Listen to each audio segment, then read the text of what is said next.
Hi guys, this is Deep diary. So இதில் வந்து capsicum முட்டை வறுவல் எப்படி செய்யறதுன்னு பார்க்கலாம். ஸோ இதோட ஃப்ரெண்ட் ரெசிபி தான்.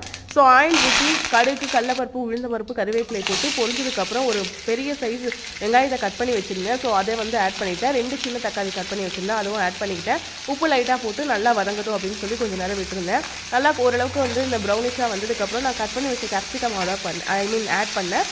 ஆட் பண்ணதுக்கப்புறம் அது கொஞ்சம் லைட்டாக வந்து தண்ணி விட்ட மாதிரி வதங்கும். அந்த டைமில் வந்து 1 டீஸ்பூன் மஞ்சள் தூள், 2 டீஸ்பூன் வந்து மிளகாய் தூள் ஆட் பண்ணேன். ஸோ நீங்கள் பாருங்கள் எந்த அளவுக்கு வந்திருக்கு அப்படின்னு சொல்லிட்டு. ஸோ இந்த ஸ்டேஜ் வரும்போது மூடி வச்சு கிட்டத்தட்ட ஒரு 5-6 நிமிஷம் வந்து நான் அப்படியே விட்டுட்டேன்.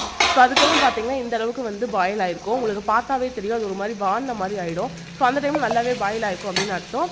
இந்த டைமில் நம்ம என்ன பண்ணோம் அப்படின்னு பார்த்தீங்கன்னா 2 முட்டையை நான் உடச்சி ஊற்றிருக்கேன். இந்த ஸ்டேஜில் தான் அதை ஊற்றணும். ஸோ அப்படியே முட்டை இது பண்ணோன்னா தேங்காய் துருவல் மாதிரி இருக்கும் பாருங்கள் பார்க்குறதுக்கு. ஸோ அதுக்கப்புறம் நான் நசுக்கி வச்ச மிளகுத்தூள் ஆட் பண்ணியிருக்கேன். இப்போ ரெடி ஆகிடுச்சு நமக்கு கேப்சிகம் முட்டை வறுவல்.